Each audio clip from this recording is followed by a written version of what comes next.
Okay, तो next one है हमारे biotech applications in medicine.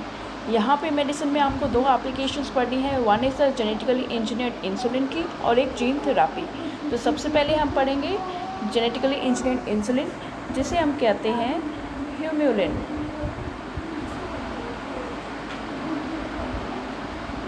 Sorry, it doesn't appear over here, no problem for that. Humulin कहते हैं उसे। ठीक है, तो ये जेनेटिकली इंजीनियर्ड इंसुलिन कैसे बनाया जाता है? प्रीवियसली जो इंसुलिन है वो एक्सट्रैक्ट करते थे from slaughtered kettles. Slaughtered kettles क्या होते हैं? जो ऐसे कैटल्स जिनको मार दिया जाता है। स्लॉटर्ड कैटल्स एंड पिग्स, मतलब जो बुचर्स होते हैं जो इन जानवरों को मारते हैं for obtaining meat from them, तो उन कैटल से हम ये इंसुलिन सेपरेट करते थे। ठीक है, बट ये जो स्लॉटर्ड कैटल को इस्तेमाल करने से क्या होता था, कभी कभार एलर्जी हो जाती थी।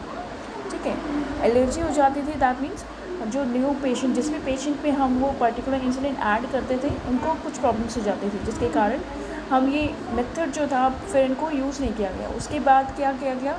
उसके बाद हमने जेनेटिकली इंजीनियर्ड इंसुलिन प्रिपेयर किया। एली लिली कंपनी ने बनाया था सबसे पहले दैट जेनेटिकली इंजीनियर्ड इंसुलिन। तो कंपोजिशन क्या होती है नेचुरल इंसुलिन की, जो हमारी बॉडी में प्रेजेंट होता है। तो इसमें क्या किया, दो शॉर्ट पॉलीपेप्टाइड चेन्स होते हैं, जैसे आपको बताते हैं। इसमें दो शॉर्ट पॉलीपेप्टाइड चेन्स होती हैं। ठीक है, one is referred as A and the other one is referred as D. ठीक है, दोनों ही डाइसल्फाइड लिंकेज से अटैच्ड होती हैं। ठीक है, दो तो ये शॉर्ट पॉलीपेप्टाइड चेन्स हो गई। ठीक, उसके अलावा ए एंड बी होते हैं जो दो डाइसल्फाइड लिंकेजेस से अटैच होते हैं। दूसरा फिर है ह्यूमन्स में जो इंसुलिन है, जब वो रिलीज़ होता है हमारी बॉडी में, it releases in the form of pro hormone. Pro hormone inactive form होती है हार्मोन की, जिसमें एक एक्स्ट्रा पेप्टाइड भी प्रेजेंट होता है, that is a C peptide. ठीक है, हमारा जो नेचुरल इंसुलिन है वो एक्टिवेट कब होगा? जब ये सी पेप्टाइड, जब ये जो इसमें जो सी पेप्टाइड है,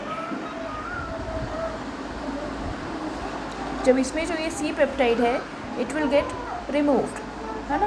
तो सी पेप्टाइड को रिमूव करना हमारी सबसे इम्पॉर्टेंट रिक्वायरमेंट होती है कि जब इंसुलिन हमारी बॉडी में रिलीज़ होगा it will contain an extra peptide called as C peptide. To make insulin activated this C peptide has been removed. ठीक है, ये आपको मैंने आगे बता रखा है कि जेनेटिक इंजीनियरिंग कैसे बनाते हैं। तो जेनेटिक इंसुलिन को हम कहते हैं ह्यूम्यूलिन। ठीक है, यहाँ लिखा हुआ है, आप देख लेंगे इसके बारे में। ठीक है, तो यहाँ जो है 1983 में एली लिली ने, जो एक अमेरिकन कंपनी है, उसने सबसे पहले जेनेटिकली इंजीनियर्ड इंसुलिन डेवलप किया था। उन्होंने क्या किया था, दो डीएनए सीक्वेंसेस हैं ए और बी पॉलीपेप्टाइड को कोड करने वाले। ए पॉलीपेप्टाइड को कोड करने वाले को एक ई कोलाई में इंट्रोड्यूस कर दिया with the help of plasmid, और एक जो बी पॉलीपेप्टाइड था उसको कोड करने के लिए जो डीएनए प्रेजेंट होता है उस डीएनए को दूसरे ई कोलाई में अलग से लगा के प्लास्मिड में और ई कोलाई में डाल दिया, ताकि वो दोनों ही एक्सप्रेस हो सके। फिर जो उनसे जो चेन्स एक्सट्रैक्ट हुए ए एंड बी, उनको अलग अलग ऑर्गेनिज्म से निकाला, जॉइन किया डाइसल्फाइड लिंकेज से, और बन गया हमारा ह्यूम्यूलिन। ये ह्यूम्यूलिन है, काफ़ी सेफ़ है, ताकि जो डायबिटिक पेशेंट्स हैं उसमें डाल सकते हैं। तो कैसे बनाया, दो डीएनए सीक्वेंसेस लिए, मतलब एक ए पॉलीपेप्टाइड को कोड करने के लिए जो डीएनए सीक्वेंस होती है उसको एक प्लास्मिड में इंसर्ट करा के ई कोलाई में डाल दिया। दूसरे एक और ई कोलाई लिया, उसमें क्या किया, उसमें इन्होंने बी पॉलीपेप्टाइड को जो कोड कर रहा था उसको लेके, उस डीएनए सीक्वेंस को लेके प्लास्मिड में इंसर्ट करा के दूसरे ई कोलाई में इंसर्ट करा दिया। ठीक है, उसके बाद क्या, दोनों ही ई कोलाई अलग अलग न्यूट्रिएंट मीडिया पे ग्रो करने के बाद उन्होंने अपने रिस्पेक्टिव पॉलीपेप्टाइड चेन सिंथेसाइज किए। फिर दोनों ई कोलाई में से दोनों स्ट्रैंड्स को, दोनों जो पॉलीपेप्टाइड्स उनको सेपरेट करके उनको डाइसल्फाइड लिंकेज से अटैच कर दिया। ह्यूम्यूलिन और जो नेचुरल इंसुलिन है उसमें यही डिफरेंस है, जो ह्यूम्यूलिन है उसमें तो सी पेप्टाइड हम सिंथेसाइज ही नहीं करते, हमेशा एक्टिव इंसुलिन ही प्रिपेयर किया जाता है। But in case of natural bodies insulin उसमें सी पेप्टाइड प्रेजेंट होता है और उसको एक्टिवेट करने के लिए हमें सी पेप्टाइड को रिमूव करना पड़ता है। ठीक है।